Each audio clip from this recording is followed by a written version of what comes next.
Okay, well, welcome everybody, and thanks for the opportunity to talk to you all about OPGRIT. OPGRIT's been around for a while, I think around 2018. Yes, sir. And the chief was actually here as the 3rd Air Force senior enlisted leader when it rolled out. And I know we have a lot of new folks that have come into USAFE over the summer. Can you give us a little bit of a summary on what is OPGRIT? What's it all about? What are some of the objectives of it? Yes, sir. Great catching up with you finally. We've been on the road a lot, but it's great to spend some time with you and talk about this very important subject. OPGRIT started in 2018, as you said, and it was really an idea to bring communities together, to really get after resiliency of our airmen, to take care of our formations, and to give us just not just creating white space on a calendar. It was about developing talking points and a narrative where sometimes commanders or senior leaders are just looking for the stuff to talk about. Like, I need to address something with my formation. So the OPGRIT team sat down and they put together a 12-month program that tackles a different subject every month. And they do the homework. They find the resources, they build the narrative, but it doesn't necessarily have to be the narrative. It can be the senior leaders of the organization choosing to talk about whatever it is that kind of meets the spirit and intent of that theme for that particular month. But it gets after a lot of things. It gets after, as I said, taking care of formations, but how? Like, we talk through, suicide, we talk through sexual assault prevention and response, and we talk about significant emotional events that could happen inside of our formations and how to build the resiliency behind the airmen to get through those challenges. Yeah. I think it's really good. You probably see this on the Check 6. We send that out once a month, and the topic, typically our A1 comes up with that topic. But if any of the viewers out there have a topic that you want to nominate, please send it to us, send it to the A1, and we might be able to include that topic for one of the months down the line. It seems like a lot of the OPGRIT, what I get out of it is you really get to know your people a little bit better, and you get to learn things about them that you otherwise wouldn't. And you mentioned suicide. One of the leading ways to prevent suicide is if you know your people. Absolutely. And when, for instance, if my brother walked into this room right now, in about 5 seconds, I would know if he's having a good or a bad day. For sure. Our senior leaders, supervisors, need to know their people that well. So when they come into a room and they know that they're a little bit off, they can confront them and go, hey, what's going on? Something just doesn't seem right here. And there's probably several of you out there that have done this and potentially prevented a suicide, and you don't even know you did it. Absolutely. So this gives us the tools, to get to know our people better, so we know when they're off their game. You're absolutely right, sir. And it's creating a psychological safe space across the team. And when the followers see leadership inside of their organization, maybe being a little vulnerable and being genuine and really getting after tough topics and opening that up. And we're not always going to be great at that. But it's a great practice arena to get better at that. And like you said, the ability, once you know the members of your team, you can look them in the eye within a few seconds, know whether they're having a good day, whether they're having a bad day, and just being able to take a knee with them and go, hey, what's going on? But that doesn't happen by accident. It happens by leaders being courageous and having these necessary conversations with their teammates. And I think when people have done this, what used to be difficult conversations, all of a sudden don't become difficult anymore. Absolutely. Right? And you can talk freely and openly about different items, and that's what I really like about this program. The other thing I like about the program is it's very flexible. Absolutely. Like I said, I can go out to the crowd and say, hey, what do you guys want us to talk about? We'll put together an outline on some things to talk about. And I know that you were in the middle of OPGRIT during the George Floyd incident. Yes, and you can take very quickly, unlike other Air Force programs, and now with our A1 crowd and some help from doctors and those kind of things, we can put something together very quickly and immediately disperse it throughout all of USAFE-AFAFRICA. Can you kind of explain how that worked during the George Floyd incident? It was amazing, and we had been doing OPGRIT at this point for a couple of years.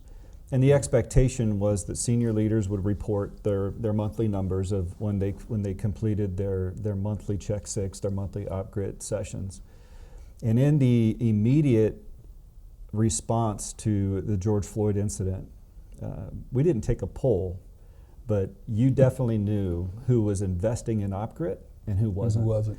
Yeah. And it was really about the command teams across the enterprise. Many of them it was a non-event in terms of being nervous about having conversations, because they've already been doing it for months and months.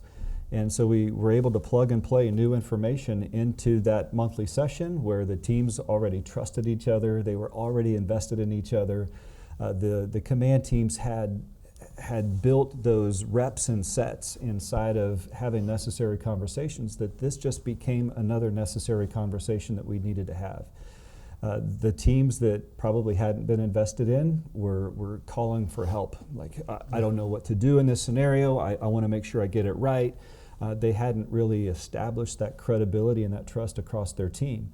And when that didn't happen, of course, we leaned right back into the OpGrid team and said, okay, give us the tools that we need to make sure that all boats across the enterprise rise with the tide in terms of having the conversations that we needed to have to get us through that emotional storm.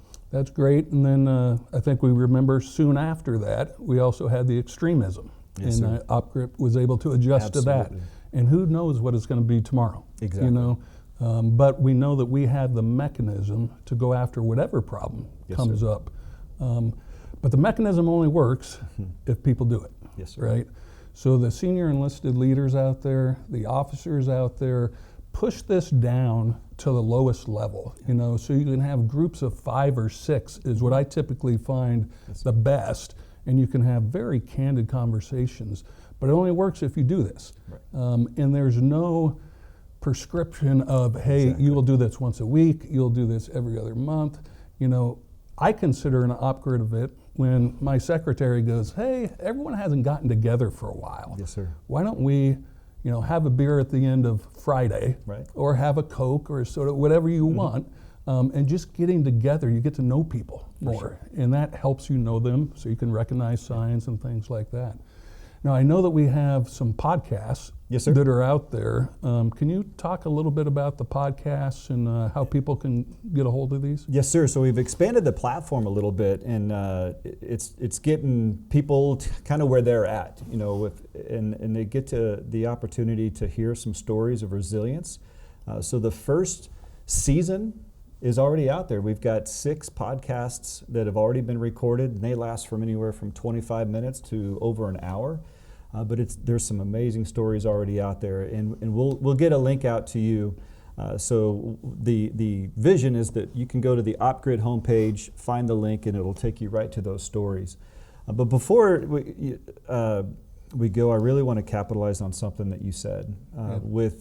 There's flexibility, and you're really only limited by your imagination on how you want to have an impact inside of this OpGrid arena. What we did is we took junior enlisted airmen from the staff. Like, it didn't have to be the senior leaders leading these monthly discussions. We actually put that down to the junior NCOs on our staff. And we've seen examples where, like, the OpGrid was a day or you know, maybe a 2-hour block where the OpGrid lead was a junior enlisted airman that started off with their 3 slides about who they are, where they're from, why they joined the Air Force. And we had another airman that followed that up with the current event of the day. And then another airman followed it up with maybe the joke of the day. And then we came back full circle to the OpGrid session. And when we started this, there was probably 5, maybe 6, 7 people that was in the room at the time. And within a couple of months, it was standing room only. Wow. And airmen were voting with their feet. When they found value in it, the word spread, and it was, you know, everybody's invited, nobody's obligated, but it became standing room only when they realized the passion that the leadership and their peers and the network of airmen were pouring into each other. It became one of the highest anticipated events of the month. But that could be in your office, that could be in your work center, you could go out for a hike, you could have a fire pit in your backyard. Like you said, there's no predetermined Sure. location where OpGrid has to happen. It can just happen, and you're only limited by your imagination. Can you talk, to an example or one or two where you've seen how taking care of our people, Yes, sir. enable them to do their wartime mission even better than they were before? Yes, sir. I think there's 4 domains to readiness, and that's being technically ready to do the job that our Air Force and our nation is going to ask us to do. There's also a spiritual readiness, and there's a physical readiness, and there's a mental readiness pillars that all have to be met. And while we have programs and instructors and tech schools that take care of that technical readiness aspect of who we are as Airmen and Guardians, those other 3 pillars are kind of built real time in the arenas that we serve in with people. People really get after that physical and spiritual and mental readiness. And I think that's what OpGrid really brings to the table, is through the stories and through the lessons that we share every single month, it starts to enhance those pillars of readiness in the physical, the spiritual domain, and the mental domain as well. So I think that's really what OpGrid helps bring to that, not just the resilience piece, but the readiness piece as well. Yeah, and just the name of it itself Yes, kind of sir. implies, Absolutely. operational grit, which is exactly what we need in our wartime mission. For sure. So thanks, Chief. Absolutely, sir.